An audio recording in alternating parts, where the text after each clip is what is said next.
Vijayawada railway station దాని విశిష్టత ఏంటంటే భారతదేశంలో ఎక్కడికి వెళ్ళాలన్నా రైళ్ళన్నీ విజయవాడ నుంచి మనం వెళ్ళొచ్చు. ఉత్తర భారతానికి, దక్షిణ భారతానికి, తూర్పు ఎక్కడ కలకత్తా, బీహార్, అలాగే పశ్చిమ భారతానికి, భారతదేశంలో ఏ మూలకు వెళ్ళాలన్నా విజయవాడ నుంచి రైళ్ళు ఉన్నాయి. ఈ విజయవాడలో రైళ్ల సంఖ్య పెరిగిపోయినాయి. 10 ప్లాట్ఫారాలు పెట్టారు. మరి కొత్తగా వందే భారత్లు వచ్చినాయి. విజయవాడ మీదుగా 8 వందే భారత్ రైలు వెళ్తున్నాయి. ఉన్న ప్లాట్ఫామ్లు అలాగే ఉన్నాయి. ఇప్పుడు వచ్చి పడిన సమస్య ఏంటంటే విజయవాడ 10 ప్లాట్ఫారాలు రైళ్లకు సరిపోవటం లేదు, రద్దీ పెరిగిపోయింది. ఎక్కడ చూసినా అవుటర్లో నిలబెట్టేస్తున్నారు. అవుటర్లో నిలబెట్టడం వల్ల ప్రయాణం లేట్ అయిపోతూ ఉంది. దీన్ని పరిష్కరించడానికి కేంద్ర రైల్వే శాఖ మంత్రి అశ్విన్ వైష్ణవ్ ఆయన ఒక ఆలోచన చేశాడు. ఇక విజయవాడ రైల్వే స్టేషన్ ఆధునీకరణ చేస్తున్నాం, సదుపాయాలు పెంచుతున్నాం, దాంతోపాటు మరొక 2వ రైల్వే స్టేషన్ అభివృద్ధి చేయాలనే ఆలోచన ఆయనకు వచ్చింది. అది ఎక్కడ?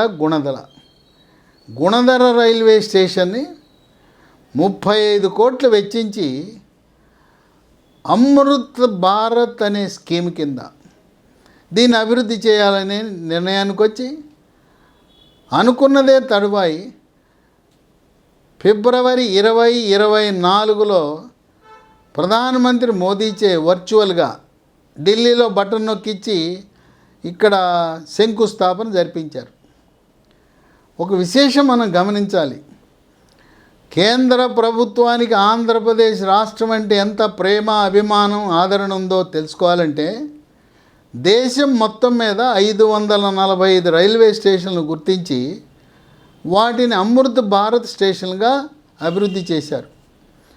540 దేశమంతా అభివృద్ధి చేస్తే ఒక్క ఆంధ్రప్రదేశ్ రాష్ట్రంలోనే 73 స్టేషన్లు గుర్తించి మనకి నిధులు ఇచ్చి అమృత్ భారత్ కింద అభివృద్ధి చేయటం విశేషం.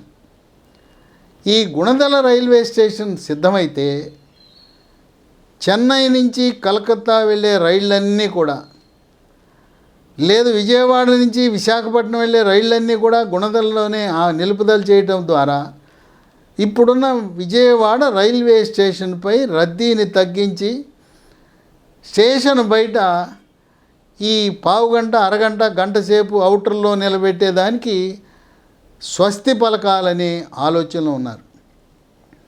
ఈ గుణదల రైల్వే స్టేషన్కి 35 కోట్లు. పనులు శరవేగంగా జరుగుతూ ఉన్నాయి. 1వ నంబర్ ప్లాట్ఫాము 560 మీటర్ల పొడుగు, 24 బోగీలు కూడా చక్కగా అక్కడ మనం నిలబడటానికి, ఎక్కడానికి వసతి ఉంది. ఇక్కడ విశేషం ఏంటంటే అంతా కూడా దీన్ని చూస్తే అది రైల్వే స్టేషన్లా ఉండదు, ఇది ఎయిర్పోర్ట్లా ఉంటుంది. మీరు గన్నవరం ఎయిర్పోర్ట్ చూసి వచ్చిన తర్వాత ఈ గుణదల కూడా చూస్తుంటే ఒక అద్దాల మేడల సుందరంగా ఏదో సాఫ్ట్వేర్ కంపెనీనా లేదో ఒక సుందరమైన ఎయిర్పోర్ట్ లాగా తీర్చిదిద్దుతున్నారు. ఇదేదో కాలము చెల్లిన ఆ పాత నిర్మాణాలు కాకుండా ఆధునికత జోడించి సుందరంగా తీర్చిదిద్దుతున్నారు. ఫ్లోరింగ్ అంతా కూడా గ్రానైట్ వేస్తున్నారు. దీనికి బేస్మెంట్ కూడా ఉంది. ఈ స్టేషన్కి బేస్మెంట్లో కార్ పార్కింగు, బుకింగ్ కౌంటర్లు.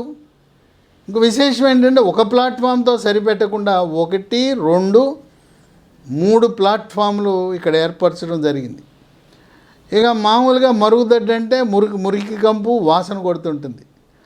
చక్కటి ఆధునికంగా 5 స్టార్ హోటల్లో ఏ విధమైన శుభ్రమైన టాయిలెట్లు నిర్మాణం చేస్తారో ఆ విధంగా నిర్మాణం చేస్తున్నారు.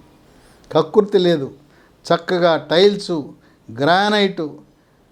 ఇక దీనికి తోడు ఈ ప్లాట్ఫామ్ పైన పైకప్పు ఉంటుంది. ఆ పైకప్పు మీద సోలార్ ప్లేట్లు అమర్చించి ఈ స్టేషన్కి కావలసిన విద్యుత్తుని సోలార్ ప్లేట్ల ద్వారా దాన్ని సమకూర్చాలనే ఆలోచనతో కూడా భారతీయ రైల్వే శాఖ ముందడుగులు వేస్తూ ఉంది. ఈ గుణదల రైల్వే స్టేషన్ 2025 సంవత్సరంలోనే ఇది పూర్తి చేసుకుని, ముఖ్యంగా ఇది పూర్తయితే చెన్నై కోల్కతా ఈ రైలు మార్గంలో వెళ్ళే వాళ్ళకి ఎంతో వెసులుబాటు కల్పించబోతూ ఉంది.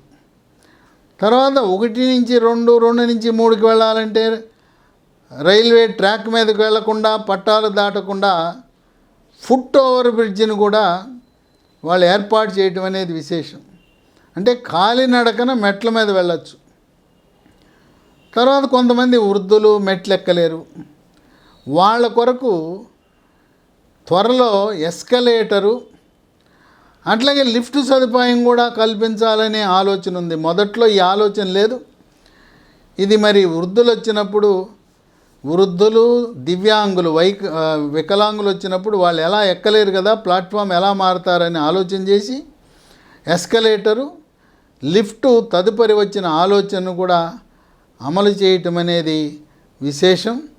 ఈ విధంగా ఆంధ్రప్రదేశ్ రాష్ట్రమే కాదు, భారతదేశంలో ఎక్కడ చూసినా ఈ రైల్వే స్టేషన్లు కాలము చెల్లిన బ్రిటిష్ నాటి రైల్వే స్టేషన్లు కాదు. ఇవన్నీ చూస్తే ఒక మల్టీప్లెక్స్ మాలా, లేదు సాఫ్ట్వేర్ కంపెనీనా, ఎయిర్పోర్ట్ను తలపించే విధంగా నిర్మాణాలు చేస్తున్నారు. ఇప్పుడు ఇక్కడ ఆంధ్రప్రదేశ్ రాష్ట్రమే కాదు, తెలంగాణలో కూడా, అక్కడ కూడా ఇప్పటివరకు మనకు 3 రైల్వే స్టేషన్లు ఉన్నాయి.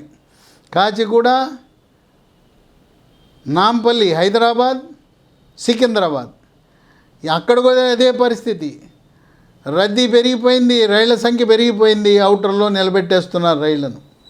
దాన్ని తగ్గించడానికి సుమారు 850 కోట్ల రూపాయలతో చర్లపల్లి, అది అసలు రైల్వే స్టేషన్ అంటే ఎవరు నమ్మరు, అది చూస్తే ఎయిర్పోర్ట్లా ఉంది. అది శంషాబాద్ ఎయిర్పోర్ట్ని తలదన్నేలా చర్లపల్లి స్టేషన్ని నిర్మాణం చేయటం అనేది విశేషం. ఆ విధంగా నేటి ప్రజల అవసరాల మేరకు, ఆకాంక్షల మేరకు ఆధునికను జోడించి మరి డిజిటల్ సౌకర్యాన్ని కల్పిస్తూ, ఇప్పుడు రైల్వే స్టేషన్కి ఎక్కడికి వెళ్ళినా కూడా మనకు వైఫై సదుపాయం ఉంటుంది. చాలామందికి ఈనాటికి కూడా తెలియదు. మనం స్టేషన్కి వెళ్ళగానే వైఫై ఆన్ చేసుకుని దాన్ని ఉపయోగించుకునే అవకాశం ఉందని గమనించండి. దానికి ఏం ఛార్జ్ వేయరు, ఫ్రీగా ప్రతి రైల్వే స్టేషన్లో కూడా, మేజర్ రైల్వే స్టేషన్లో ఇంటర్నెట్ సదుపాయం ఉందని గమనించండి, దాన్ని ఉపయోగించండి. అది ఆధునిక భారత్, వికసిత్ భారత్, వికసిత్ ఆంధ్రప్రదేశ్ అంటే కాలము చెల్లిన విధానాలు. రైలు బోగీల నిర్మాణము, రైలు బోగీల నిర్వహణ కూడా పాశ్చాత్య దేశాలకు ధీటుగా త్వరలో అమెరికాలో, జర్మనీలో, జపాన్లో ఉన్న బుల్లెట్ రైలు కూడా మన భారతదేశంలో ప్రవేశపెట్టి గంటకి 220 కిలోమీటర్ల వేగంతో మన ప్రయాణికులను విమాన స్పీడ్తో గమ్యాన్ని చేర్చడానికి రంగం సిద్ధం చేస్తున్నారు భారత రైల్వే శాఖ.